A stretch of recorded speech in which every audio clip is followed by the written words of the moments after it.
Spanish flu at St. Joseph's. St. Joseph's Newsletter, May 1919. Religious topics. We are now approaching the month of May, or Mary's month. The loveliest part of the year, when the flowers begin to peep out and all nature puts on a garment of joy, telling us, as it were, that we too should rejoice and should renew our fervour, love and devotion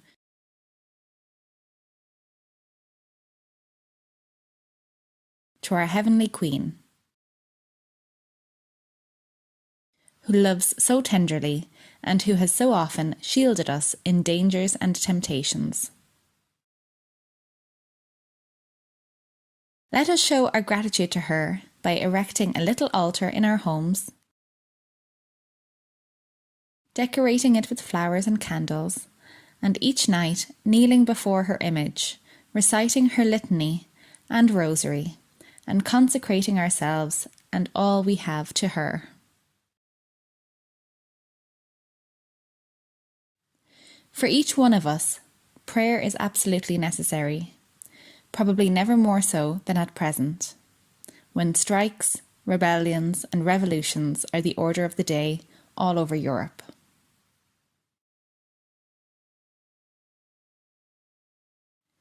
A spirit of unrest or revolt is widespread.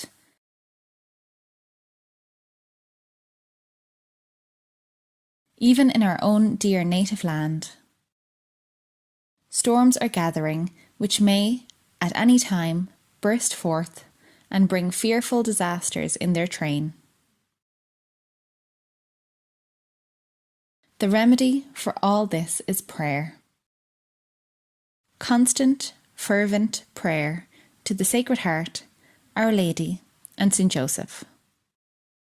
A few moments' reflection will convince us how plainly the hand of Providence has been in the world since 1914, when the Great World War began.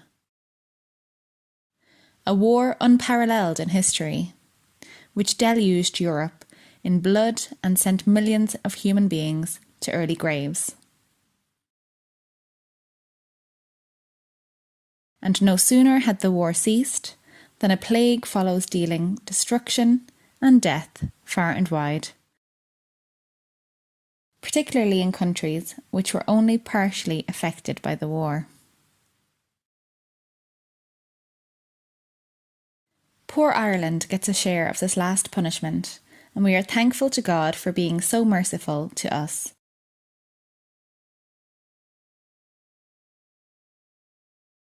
And saving us from the two greater evils of war and famine. The Sacred Heart was very good to us in Cabra, preserving us from the contagion till the middle of March, when we were permitted to taste a little of the cross and be imitators of him. For as he suffered so much for love of us, it is but just that we should bear something for love of him and for our own sins. All our young lads were in grand form the whole winter and early spring, till the 14th of March, when they began to complain. On the following Sunday, 150 were in bed. All our workmen and teachers and most of the Christian brothers were laid up also. But our Lord was not unmindful of us. He inspired kind friends and neighbours to come to our aid, who ministered to our wants with untiring fidelity. And in this connection, I may mention our chaplain, Reverend Father Cusson, who was with us at all hours, comforting and consoling us,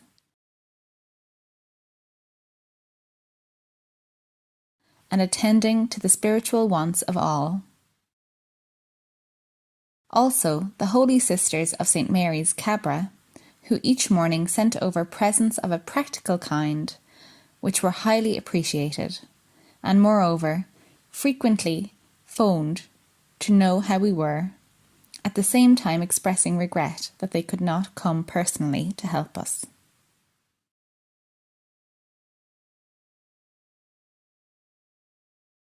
Last, though not least, Mrs. Mooney,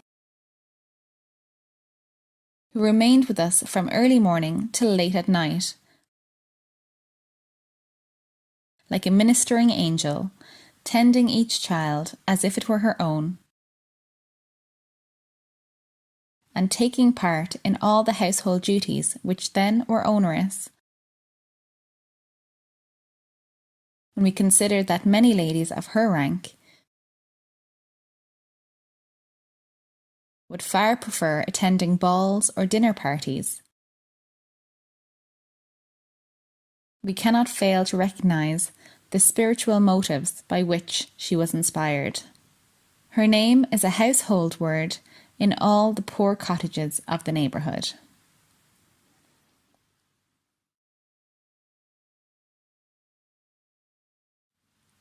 Many were the sympathetic letters we received from priests, convents, etc., promising us prayers in our needs.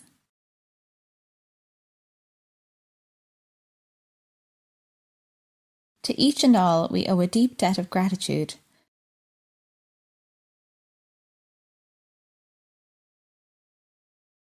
which will find expression in our prayer for their spiritual and temporal welfare.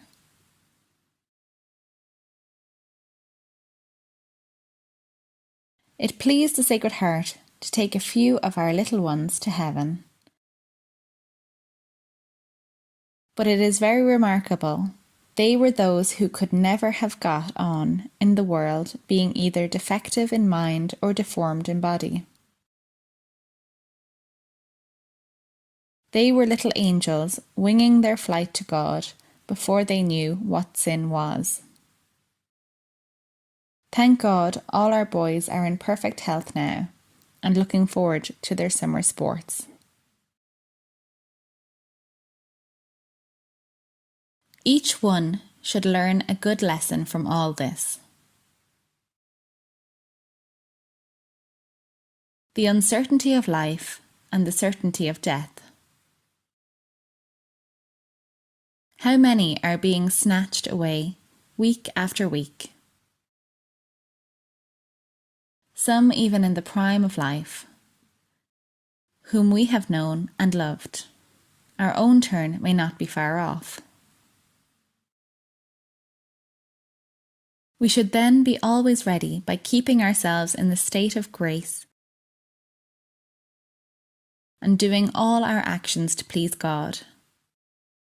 Let it not be with us as it was with a certain young man who, when near death, said, "Oh, if I only 2 or 3 years more of life, how I would serve God and work for heaven." Now is our time.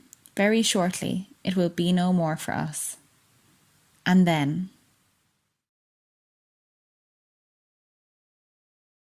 in memory of those who died in St. Joseph's School for Deaf Boys, Cabra, from the Spanish flu epidemic in 1919.